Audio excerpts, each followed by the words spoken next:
Hi. If you're anything like me, you probably sometimes want to know where my shirt is. Maybe that information was mentioned in a podcast somewhere, but how are you going to find it? Are you going to personally watch all the episodes of The Integral Stage and all the adjacent meta community podcasts, hoping to stumble on the information? Don't be stupid. That's too long of time. How would you even know you're checking the right podcasts? Instead, go to the Apple App Store on the internets and get Fathom.fm. Fathom.fm is a meta podcast platform that not only figures out which podcasts you should be listening to, but which parts of those podcasts contain the answers to the questions you're interested in. Fathom.fm is making podcasts searchable, instantly chapterizable, and transcribable, and training up teams of suspiciously intelligent AIs to do the work for us. The digital universe is becoming curated by conversations and interfaced with through automated dialogue processes. So if you want to put yourself in the best position for digital synchronicity and distributed sense making this year, you may have to submit to our robot masters. Ask your doctor if cyborg interfacing is right for you. Fathom.fm. I do it. Ladies and non-ladies and most quasi-ladies and some pseudo-ladies and probably a couple of gentlemen, we'll have to check on that, and maybe a few other metacognitive stragglers out there in the Straggleverse. Welcome back to a luminiferous integral stage series called Love the System, where we probe the protocols, procedures, processes, principles, and possibilities for producing more complex and integrated approaches to social, technological, and behavioral systems, including governance. Amen. Today, our guest is the sly, earnest, and always affable Ari Allen, who's been the driving force behind something called the Reconstitution Project. Sounds cool, but what is it? Let's find out. Hi, Ari. How you doing, Layman? I just have to applaud you on that introduction. I don't know how you do it, if you've memorized that, if it's written down, if it's improv, but whatever it is, thumbs up all around. Does it sound true? Do you feel like you're always affable? Oh, I wasn't even talking about myself. I was just talking about the ladies and pseudo ladies, and that whole part is just brilliant and flowy. So, congrats on that. Thank you, sir. Thank you. What is the Reconstitution Project, and what was the initial inspiration? Why do something as preposterous as this? Great question. So I think firstly, as a background on me, although I grew up as a more computer science-y kid, I ended up somehow in the liberal arts and specifically in the political science realm in college, and then went to law school, specifically in DC at Georgetown Law, where I thought I was going to get into the policy area of the world, thinking I will make a big impact. And I went there during the wonderful year that Obama was elected, and everyone was all hopey and changey, and everything's going to finally be right in the world. And I got there and realized, OMG, does not matter who the president is, does not matter what degree I get or what I study. This place is a swamp, in the words of some people who have ascended to power in DC. That is one statement that is true. And yeah, no matter who it is, the system is large and pretty inflexible as far as making serious change. So after several years of actually working in lobbying, I went into the belly of the beast during Wall Street reform, working for those companies and representing those companies, which was not my ideal. I quickly ran away. I ran away to the West Coast, where I went to the California Institute of Integral Studies, because I had, for my sanity, been reading a lot about integral theory while I was in law school, because that was the way I was still staying somewhat grounded in both a spiritual practice, a creative practice, and the idea that maybe there is some possibility of evolution of consciousness in general, but also applied in the area of politics, government, economics, society, etc. And so retreated to Integral Institute, did some studying there, found my way back into computers technology, where I work in education technology, because that's where I thought I could make the biggest impact. Again, I'm a very impact-driven person, want to, along with everyone else in the integral and meta-modern community, escalate elevate people's consciousness, and try to start pushing us towards the paradigm shift as a society in the ways we think about things, and trying to get past all these old structures that are sort of antiquated and not constructive towards sort of the aims and of what we as people would hope to see in the world. So all of that leads up to, of course, I'm working, doing my job, and then 2020 hits, COVID hits, people are in the streets, rioting, and as a result of the George Floyd murder, and all of Donald Trump, the election, and all of this stuff. I mean, we all remember 2020. It was this pivotal year, and to me, it felt like an inflection point, which I think all of us still feel to an extent that something shifted there, although we are now in this temporary pause, take a deep breath of relief, but who knows where we're going from here. And in the midst of that, I had sort of reflected on one of the things that I found, I think, most frustrating about my studies of both integral theory and of my time in politics, which is that the two felt very disconnected to me. I know that there are plenty of people thinking about integral politics, but most of the books and essays I had read on integral politics were still very much more integral than they were politics. Very theoretical, very abstract, and to the outside observer who has no idea what integral theory is, would probably not understand much of what is being said, nor would find a way to apply it to something that they were working on. And I know there are people who have started to, I know Steve McIntosh and others have worked on finding better applications of these things, but I wanted to ask the fundamental sort of philosophical question and do a thought experiment, because everyone I saw in the integral community were really deep and bright thinkers, and yet still stuck in the well, what stage is this and what quadrant is that? And I wanted to just take the minds of those people who are now integrally informed, have an integral form of consciousness, and see what happens if you put them in a room together and say, forget the way the system is, pretend you have no constraints.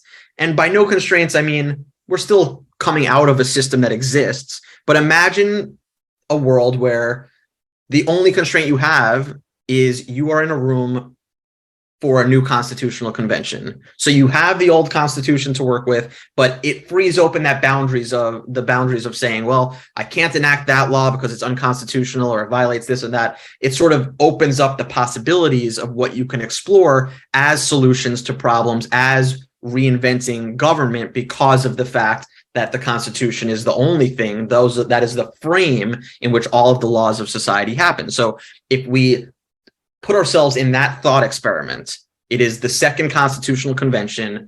We can amend the Constitution however we want.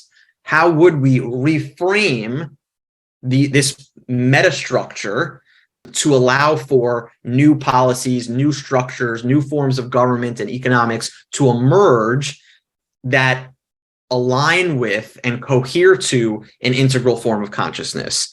And so as a result, I recruited folks, and I think, Layman, you were the very first person I reached out to because I saw you commenting in all these threads, and I was like, this guy has something to say, things roll off the tongue just like they did in your intro. Where should I start? And you encouraged me to reach out to some other folks, and I did, and I reached out to Ryan Nakade, Brad Kirshner, and eventually that led to some more people, Nate Kaufman, Rachel Kuhn-Mincy, and we started to work on this project together, this thought experiment, and started to just really be both creative and analytical at the same time, but within this frame of applied integral theory, which I had not yet seen in the community to that extent. So it has value as a thought experiment, but also it's possible to do a constitutional assembly. Is that right, in your country down there? It is, like I said, a theoretical second constitutional convention, which means that there has only been one, and it was the first. But we do have, of course, we have ways of amending the Constitution. That's been done before. It's not easy. But it's been done, and it's done on a one-off basis, of course. So, the 13th Amendment to abolish slavery, for example. But we've never actually had another constitutional convention, which is also allowed via the Constitution itself by virtue of certain processes getting, an extraordinary majority of state legislatures on board to call for this thing, or by both chambers of Congress to call for this thing. It, of course, requires a lot of agreements that we need this constitutional convention, but it has not happened before. And I think that comes from a general fear that if you open up that box, nobody knows what's going to happen. And despite the fact that people on the left and the right both have significant qualms with the way society is, I think everyone has that even larger concern that if you open it up, it can always be worse.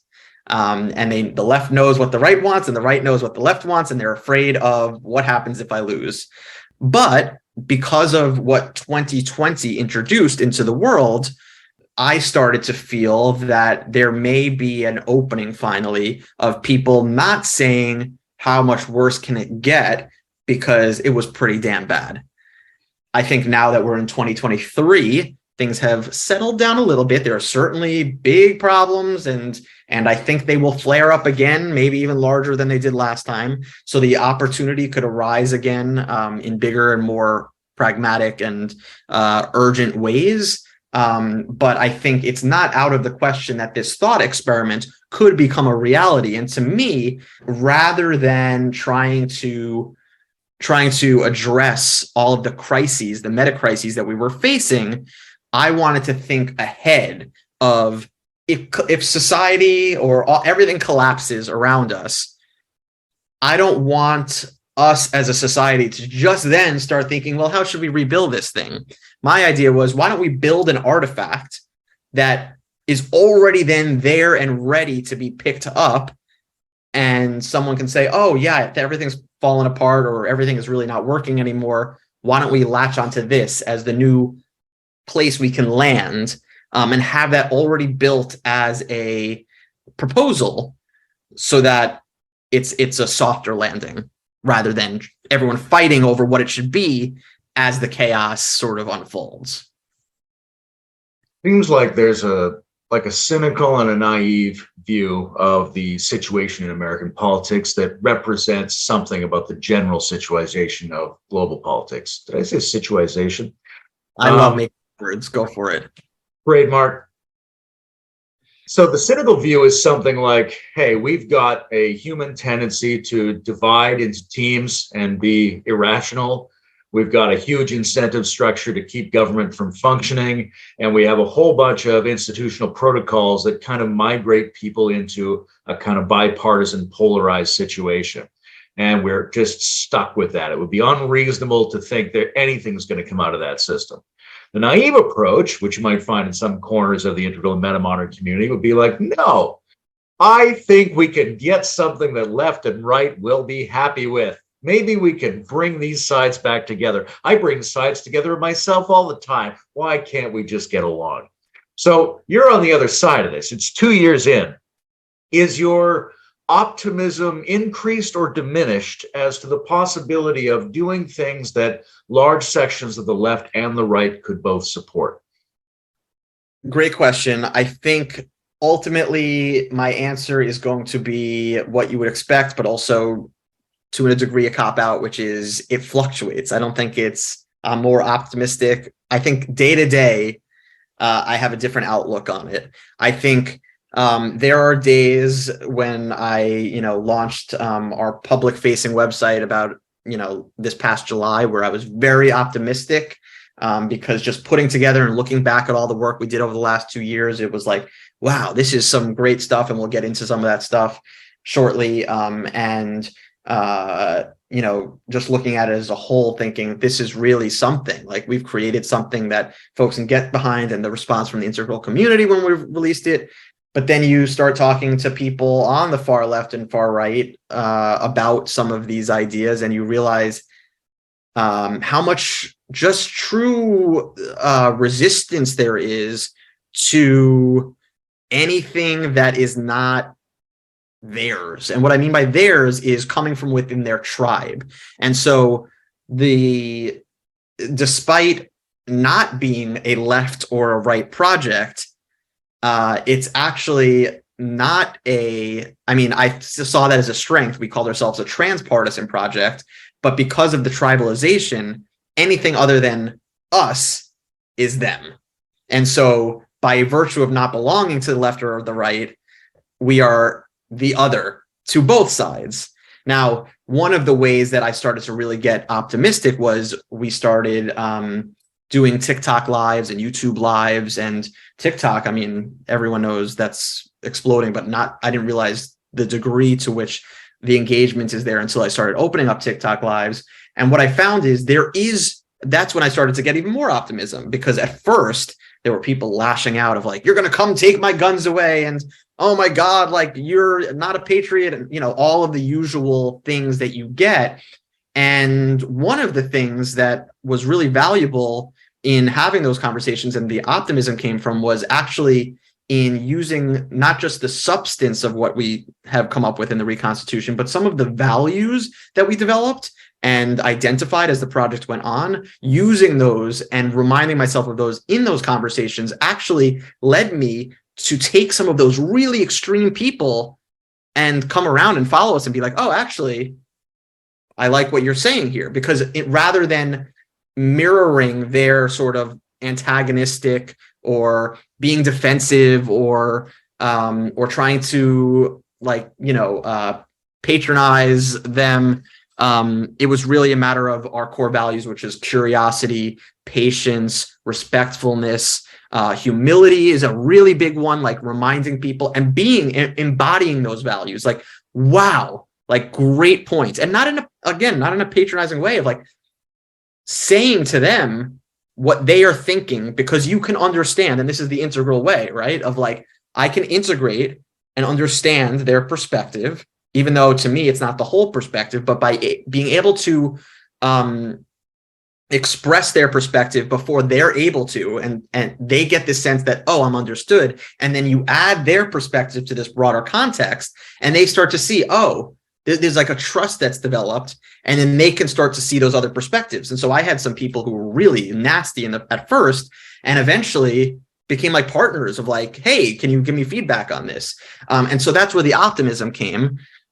I'd say after a few months of doing those lives, I personally, on a very personal level, started to actually burn out to an extent because of the number of that's not an easy thing to do. It's like meditating on conversations. And I only did it with, a few dozen people.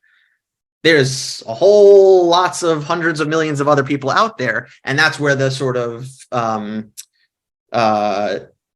pessimism starts to sink in of like, wow, yes, it's doable, but man, this is a lot of work. And we have the critical mass of people who have that integral way of thinking and that have the energy and the patience and even the drive to join in that mission? And I don't know the answer to that. And so that's where I am actually, I'd say spiritually and psychologically on this right now, is sort of in this moment of how do we do this in a sustainable way?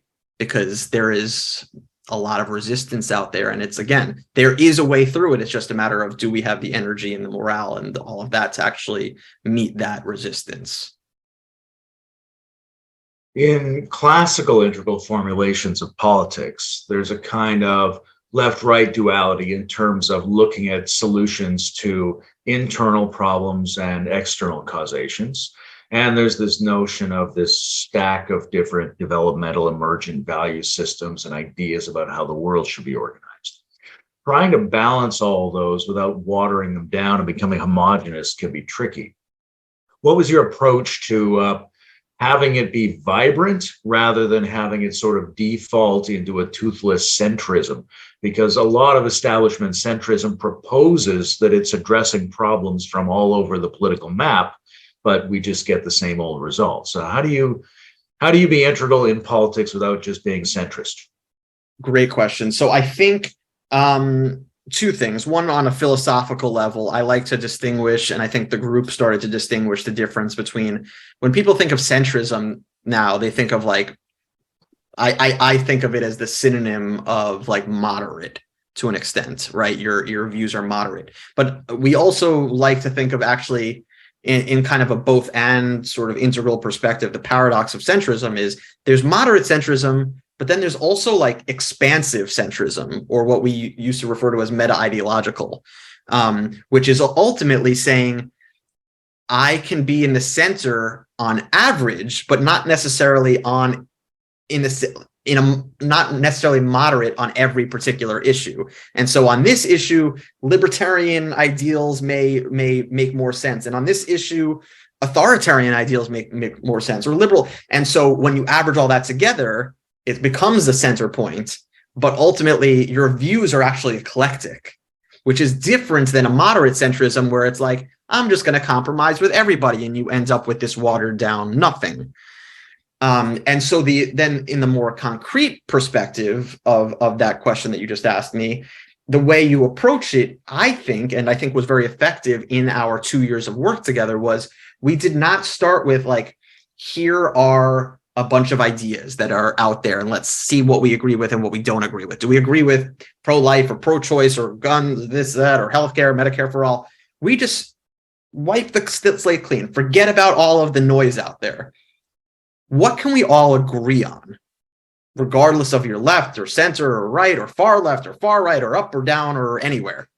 And what we generally agree on are the fundamental questions of our time, right? And those questions are ultimately the frames of problems that we all struggle with on all sides of the spectrum.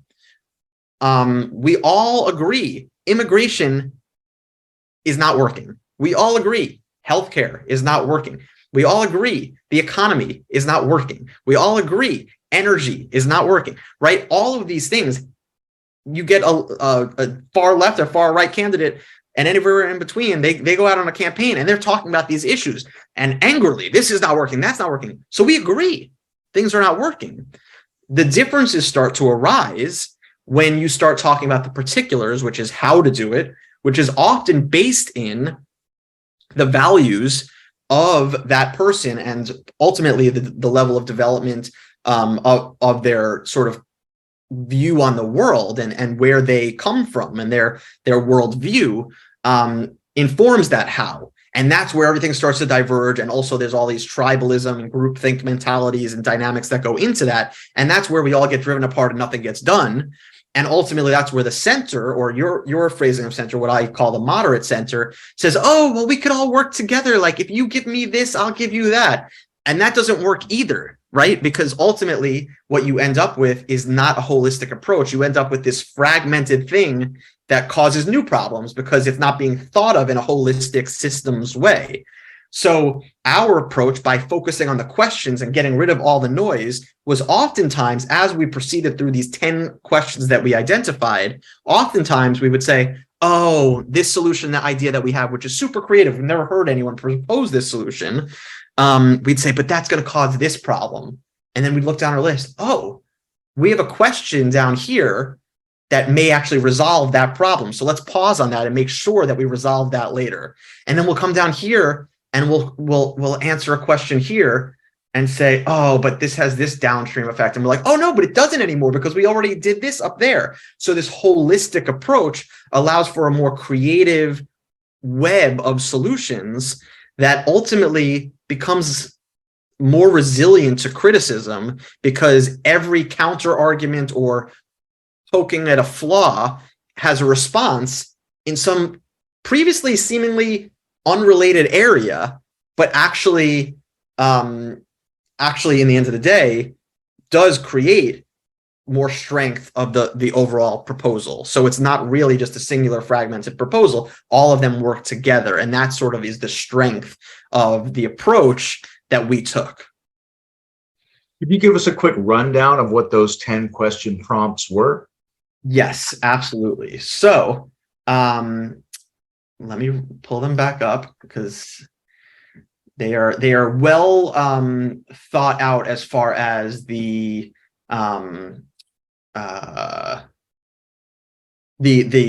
language of them is very intentional to try to really get to the crux of these major issues. And I would say this in particular was like the bread and butter. This is what made the project work.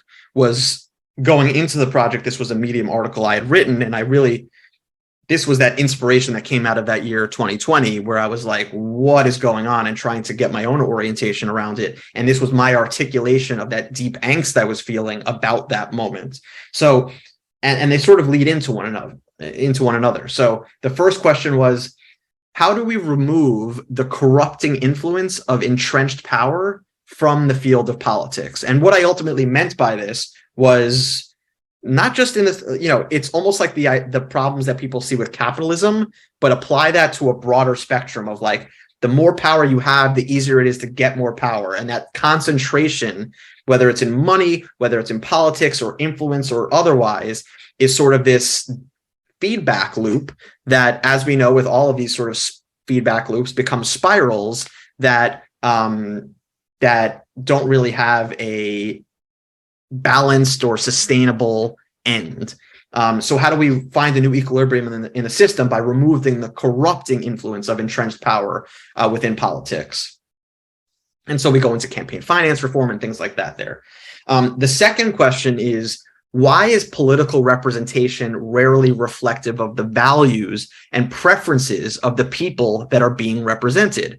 And this was just an acknowledgement of the general anger that the population had about Congress. I mean, the approval rating of Congress was like 17% at one point, which in a democracy doesn't make a lot of sense considering we're the ones that put them there, right? And so why is that happening? And there's a lot to be said about that as far as the way demographics break down. Like, we had a big state, large state, small state compromise 200 plus years ago.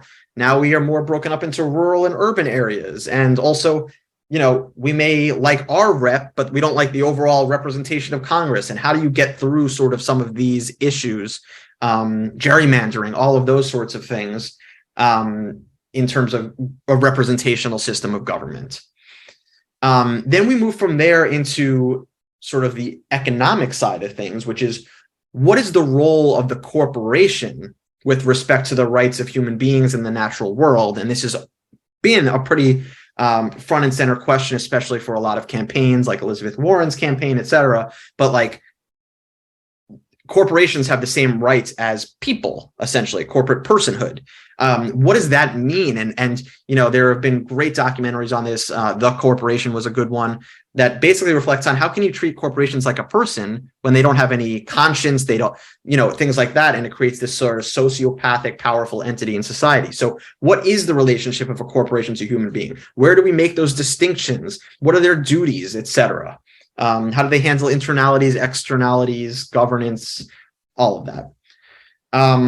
The fourth question is very much related to our information ecosystem, which is becoming more and more, I would say, influential, coercive, and problematic, given the internet, and now especially you go all the way down the road to TikTok. What is the purpose of advertising in a society that aspires to be free of coercion and manipulation? We claim to be a free society, freedom of speech, freedom of press, freedom of thought, which we don't explicitly say because we think that that is a given, but clearly it's not. We have an entire industry, one of the largest industries that crosses across every industry, advertising, that is intentionally designed to interfere with your freedom of thought or to manipulate your freedom of thought. And what's the point of that? And there is a point to that, but how do we make it serve us rather than us serve it? So that's the fourth question. The fifth one was maybe the very first place that I started even before 2020 happened, a question I was always very interested in, which is, how can we create an economy in which economic values reflect our social values? That, to me, is like a very deep, almost like Enlightenment level question that firstly, it has this symmetry in language, but ultimately it is fascinating that the compensation that we give people, and the economics of incentive structures, et cetera, don't quite match the social value that we would assign something independent of economic supply and demand mechanisms, right? So like, why is an emergency room nurse that saves thousands of lives during COVID being paid a tiny fraction of what some day trading gambler on Wall Street is making, right? Or why is someone who's a teacher making some small fraction of what someone who's making a face filter at Snapchat is making, right? Like there's a very big lack of alignment. And so ultimately that question gets down to, sure, the invisible hand works, but it's also blind. Don't we as human beings want to control our own hand of what at least is it serving? What's the purpose? What are our goals as a society and as a species, rather than just like letting it end where it will, which could be in the death of all of us because we just burned down the planet, right? So that's the fifth question, which I think is very interesting. Sixth, also related to economics, is how does monetary theory transform when abundance becomes more prevalent than scarcity? And this is an acknowledgement of industrialization leading all the way through where we are now, which is automation, robotics, and artificial intelligence, which is getting crazier and crazier, putting people out of jobs. And the ultimate question is, people are like, oh yeah, they're going to automate my job away. I don't know what I'm going to do. Why is that great, automate my job away. I'd rather not have to work, but I need money to live in society. But for some reason, no matter how much technology we invent, no matter how much progress we make as far as automation and reducing the need for certain jobs, we still work like the same number of hours, if not more. And that seems to be a paradox that's just a function of an economic system that sort of is dependent on the notion of scarcity. So how can we redesign that to work in our favor? 7, now we get more into justice. What do liberty, equality, security, and justice really mean to us as a society, especially in relation to one another? So this is where we talk about like equality of opportunity versus equity of outcomes. What are our rights? Like we have rights to education, but we don't have a right to healthcare. What should our rights be? Does that change over time? Depending on how technology changes, like should we all have a phone now that that's a necessary piece of society to function? So asking big questions like that. 8, also related to sort of justice, which is what circumstances, if any, justify asymmetrical limits on rights? So here we're talking about crime, like what is the place of criminal law? When can you take people's rights away and lock people up? Like what are the conditions and how do we handle those sorts of situations in a way that we're comfortable with? 9, how will we preserve the iterative mechanisms of the Constitution and the aspirational preamble that it divinely elaborates? In other words, how do we make sure we don't continue to get into this mess? How do we make the constitutional sort of transformation process, the living document idea, more embedded so that we don't actually have to argue about whether it is a living document, but rather agree upon how living it is and what are the processes by which we can adapt it to this hyper sort of speed era. And then lastly, when will we know that we succeeded so that we can confidently speak from a stance of moral certitude to the rest of the world, right? This is an American project as of right now using American laws, but what would allow us to feel comfortable saying, hey, rest of the world, like this is working. What's our success criteria? Maybe you want to pick up some of these things, just like sort of happened after the revolution in the 1700s of other countries started to adopt constitutions and democracy and the same sort of structures of government that we had. So that's sort of the end result of this. And those are the 10 questions that we tackled together. Beautiful. So you're using these questions to guide an integral collective intelligence team operating as a think tank to solve a blank slate rewrite of the Constitution in order to do so in a way that satisfies a hybridization of multiple values. Yes, and caveat, not a rewrite of the Constitution, but a transcend and include of the Constitution. Beautiful. Which means, of course, we'll throw some things away, but there are plenty of great things about the Constitution to keep. Yeah, I'd like to come back to that. But first, what did you really love about the proposals that emerged? What struck you as really interesting or surprising in terms of solutions that might actually satisfy multiple value systems and the emergent needs of this historical moment? Great. So, one is, I think before turning to, I think we sort of ended up maybe even not explicitly saying this, but the process that we ended up developing for each question sort of naturally emerged on its own, which was first just sort of a brain dump of like, what is the problem and what is the topography of this problem, and really trying to understand the problem and why the problem hasn't been solved, and understanding the divergent approaches to the problem. Then sort of a brain dump of like, here are the crazy ideas I've heard about this. Like, I read this author said this and this author said that, and nobody's talking about this solution, and getting that all out in the air. And then talking a bit about the complexity of all of the downstream effects of the various proposed solutions, the downstream effects of the problem itself, the upstream causes that lead to the problem, and trying to get a handle on that broader context.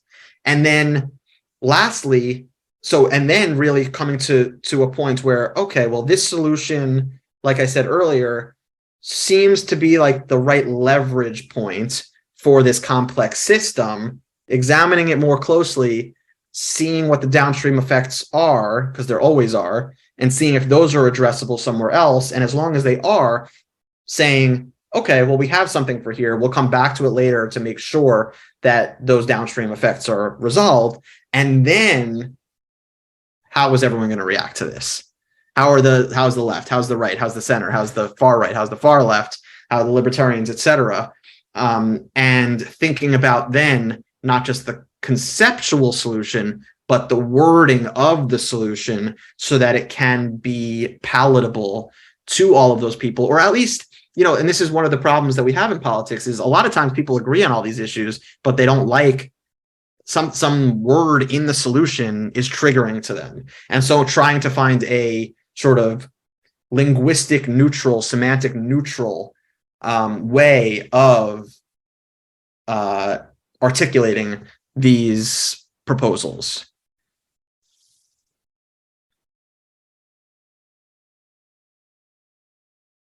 Semantic neutral is good, but also one of the things it seems like the original Constitution was really good at was profound, aspirational sounding language. It had certain poetry, almost a kind of spirituality to it.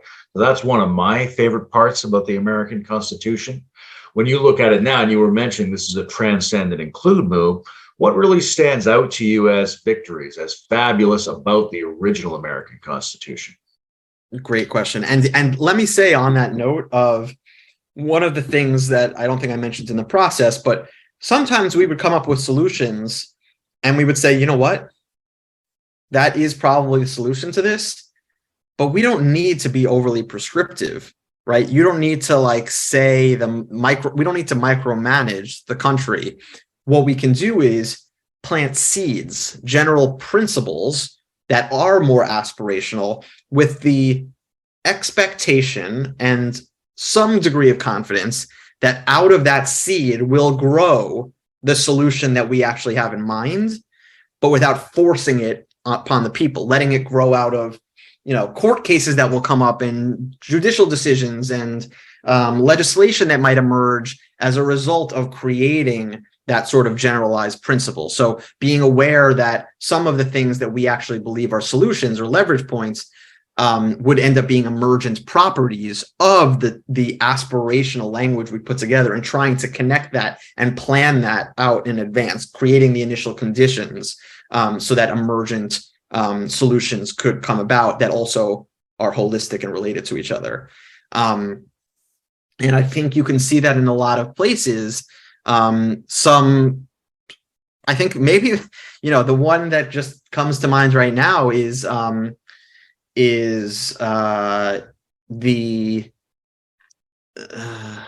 don't want to go here. I was going to say the right to privacy, which is an implied right and was really ended up being a judicial interpretation of the Constitution, that this is an implied right, the right to privacy, and led to decisions like Roe v. Wade, which of course now, we go through the ups and downs or left and right, whatever you want to call it, of history. But having these, I think that's an example of, I don't think we want to be overly prescriptive in the Constitution about micro issues. And I'm not saying it's a small issue, but I am saying it's a wedge issue, and it's a wedge issue for a reason.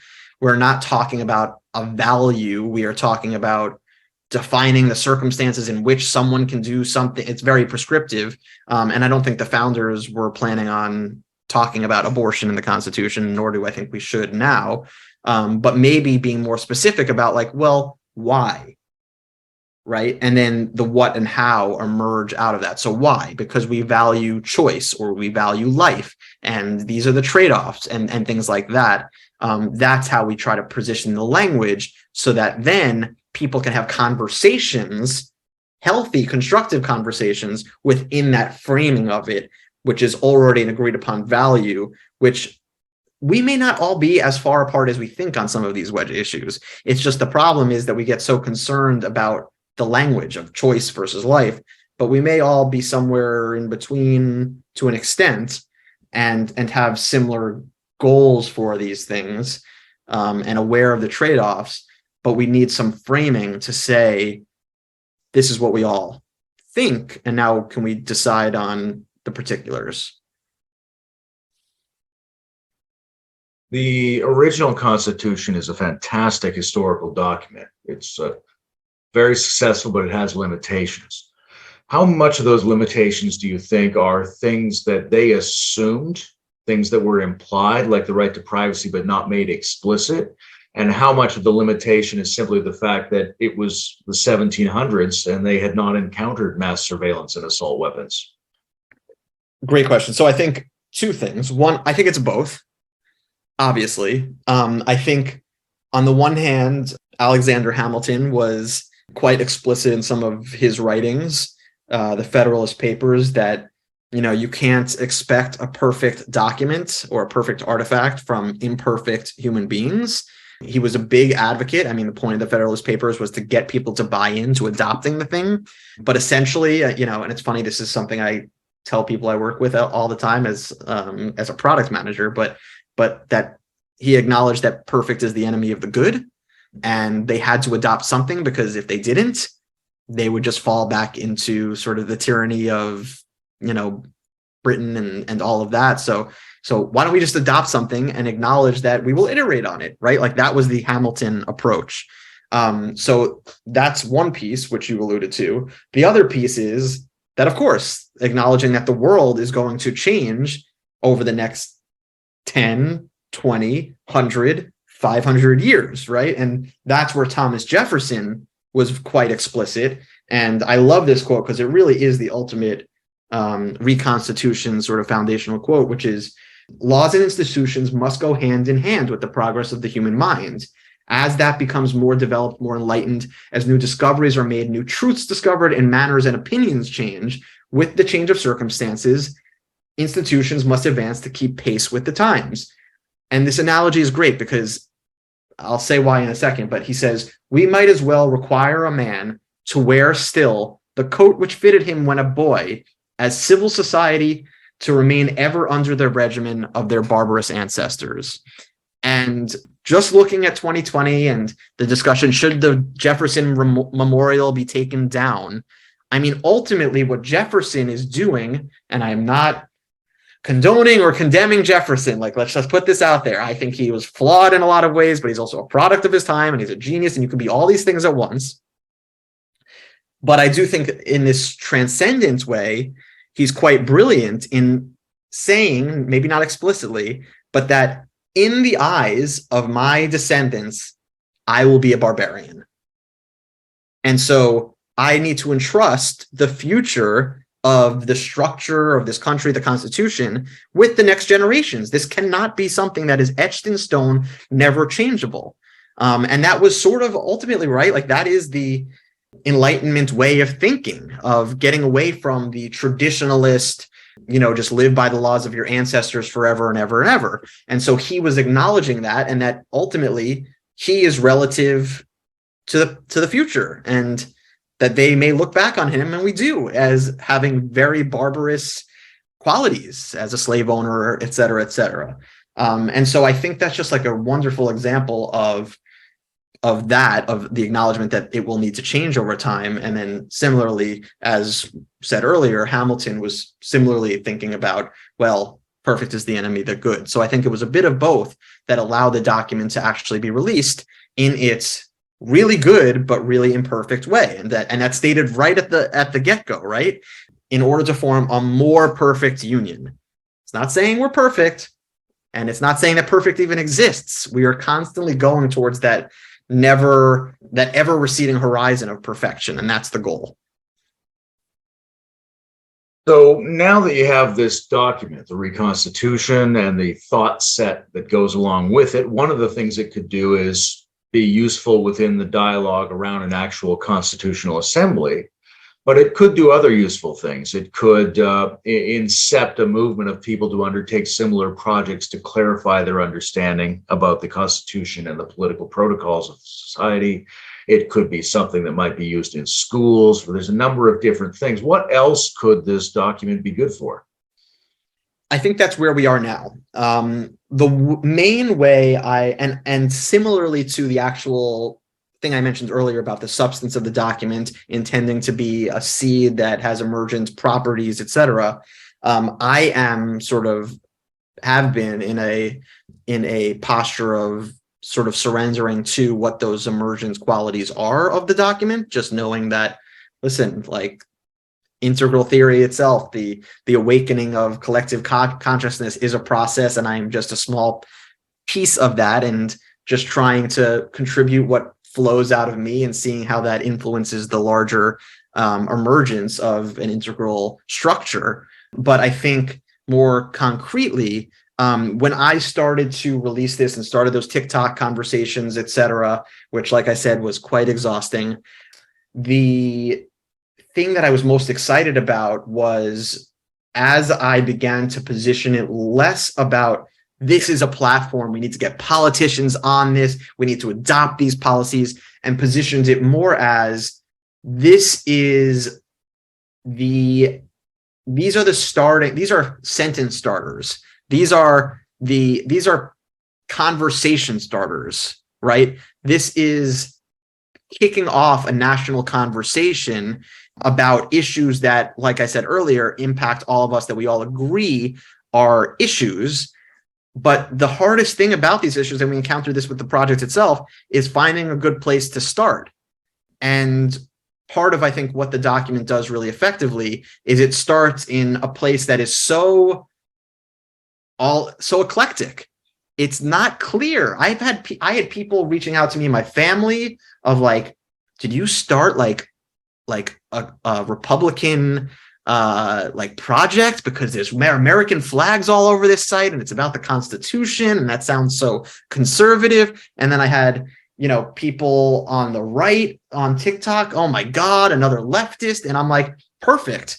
Everyone thinks I'm something else. And that was the point of this project, is to just shake people up a little, not triggering too much where they totally turn off, but like not knowing where it is, because it's not supposed to live in one of these tribes. The idea is for it to get conversation going. And so when I framed it as that of, listen, I'm not wedded to any of these ideas either. This was a thought experiment and this is the best we came up with.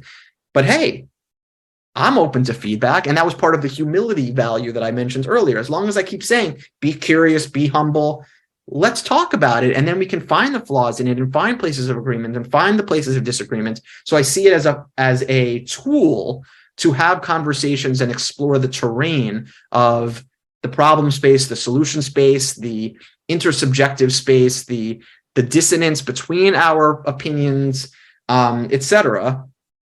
And then, maybe out of those conversations, similarly to a lot of things, whether it was Medicare for all or the Green New Deal or ranked choice voting, some of those ideas that by natural selection become winners that start to permeate the national discourse and nobody remembers where it came from. Maybe nobody remembers, hey, that started the Reconstitution, but it just starts to permeate and become something that manifests in reality. And so that's how I see the document itself potentially being valuable and the future of it for society. But I also think that the values I was talking about, curiosity, humility, patience, respectfulness, creativity, etc., would be really great. And again, this was the part that I found very exhausting because it takes a lot of holding space to do. But if we can get people to think like that, we will have so much less. We will have differences of opinion, but at least it will be met as,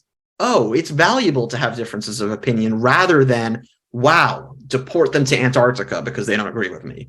And that's the type of culture. So there's like let's get these policies, let's get the conversation started to get these policies concretized and sort of into the hands of potentially people who can implement them. Then there's the cultural shift that comes out of the values and really trying to get people to embody them and understand that those values can exist. We don't have to live the way we do right now, that we've normalized the outrage and the antagonism. And then I think the last thing is the questions. Those 10 questions were very effective to make all of this happen. And I think there's an opportunity that we started to explore, but need to dig back into, of whether we can turn what we did over the last 2 years, the explorations of these questions, into some sort of a education piece, whether it's in middle school or high school or college. Similar to sort of, if anyone's seen the movie Boys State, there have been like, or Model UN, that sort of a thing, where you bring together a bunch of students in the simulation of, hey, you're at a constitutional convention, here's how it's going to work. You're going to need to come up with solutions for these 10 questions and present them and negotiate them and talk out the flaws with them. So that might be another exercise that could be really valuable as far as engendering the next generation to think more collaboratively, to think more creatively, and to think in this meta-ideological way, so that, sure, we may not be 5-10 years away from this large cultural shift, but maybe in 20 years we will be. So there's a bunch of ways I see forward for it. If this sounds exciting to somebody, how do they get involved? How do they read the document? How do they become part of the discussion? How do they take a next step on this? Reconstitution.com. All of the information is there. The document is there. Summaries of the proposals are there. You can reach out to us via Facebook, Instagram, Twitter, TikTok, and we can respond from there. You can reach out to me directly, honestly. I've been, like I said, overwhelmed and exhausted, and definitely got my share of emails, but it is still at a manageable level. So Ari at thereconstitution.com, happy to read any thoughts you have or find ways for you to get involved. I can certainly use the help. And yeah, I would say that's the way to move to next steps. I will say, from a go-to-market of ideas place, we definitely hit the ground running in July. Like I said, ran a bunch of live streams. I sort of took a break, like I said, after a bit of burnout, but also as to reevaluate, like, okay, this has been successful. What has been successful about the rollout? What is not? And trying to recalibrate to be more effective in going in those 3 directions that I just outlined. What's your feeling about other possibilities for integral level interventions in American politics? Is there a role for an integral politician? Could policies of the kind of the Reconstitution succeed? What are the options there, you feel? I think, this is one of the silver linings of what we've seen over the last several years, and ultimately over the last 7-ish years, but even more increasingly year over year. I mean, culminating now, we got George Santos out there, right? And what I'm alluding to is the circus of it all. I mean, there was always a circus in DC, but the circus has just become, is DC more of a circus than reality TV? 100%. It's like reality TV on steroids. And sometimes it's really scary and disheartening, but I think it's also an opportunity, because characters like yourself, Layman, or maybe an American version of yourself, or myself, or all of the interesting, eclectic, unconventional characters in our integral community suddenly have an opportunity to to rise as leaders because the media ecosystem is such that attention is paid to the unconventional.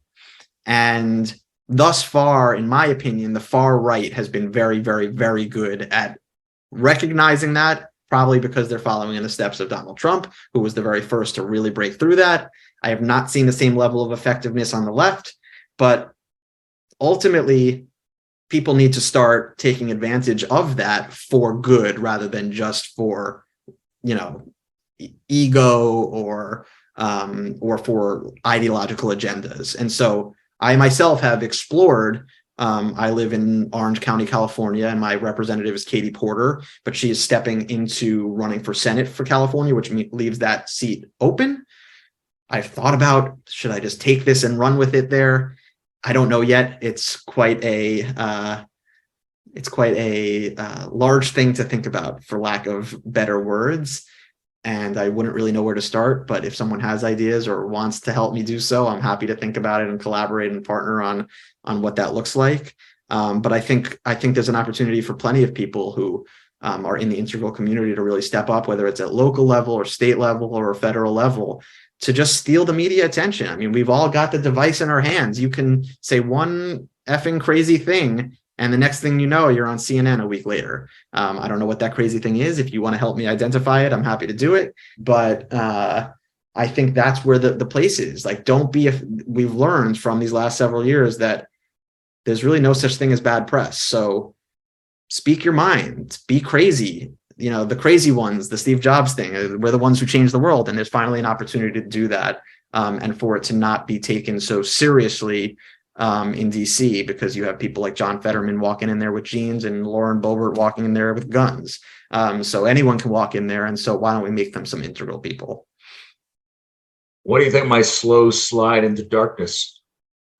It just feels symbolic. I can't quite articulate why, but I think the viewers probably can feel it as well. It's both ominous, but also there's the mystery of maybe it's not so ominous. Maybe, the man behind the curtain, which now you're just laughing. And so it's got this whole like Willy Wonka effect, but maybe there's something magical happening out there. Well, this has been fantastic. Thanks for sharing this stuff with us, Ari. It's an issue where there's endless urgency and a whole bunch of interesting historical opportunity at this moment. And I think the combination of complexity and knowledge and earnestness and energy that you bring to it is very inspiring. Thank you so much, Layman. And I owe you a lot, because in the very beginning, I said to you, should I? Who am I? And you said, that's exactly why you should do it. So anyone who's got an idea, if you have self-doubt, even more of a reason to do it, because if there's one thing we are not lacking, it's overconfidence in politics and the egos there. So if you have self-doubt, you're probably a good person to start thinking about some fresh ideas and get into a leadership position. So thank you for that, Layman, those words of encouragement.